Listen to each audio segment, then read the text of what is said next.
Our top story tonight, the cost of fighting gun violence, a rise in shootings causing the Springfield Police Department to change how they're operating and how they're spending money. News Channel 20's Jordan Elder working for you to find out what this means now for Springfield's bottom line. Jordan?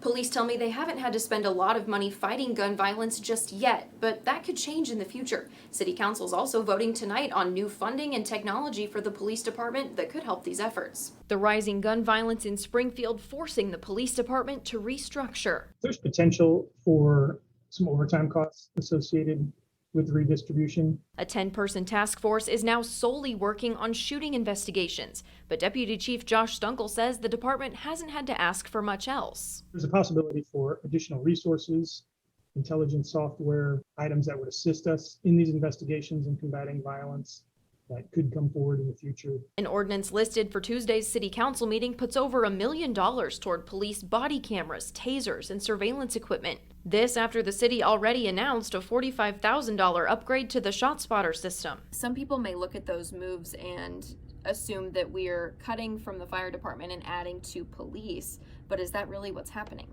No, that's not what's happening. Actually, when you look at the police department, they had made their cuts. They worked through their budget process to better protect us.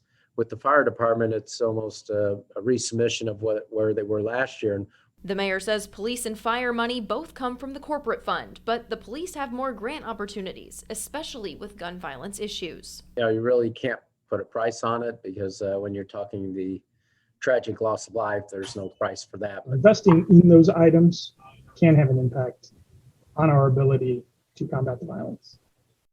Langfelder says if the department does need more of these resources in the future, he'll do his best to supply them. He says the city is hurting after the pandemic, but gun violence is priority one. In the newsroom, I'm Jordan Elder, News Channel 20.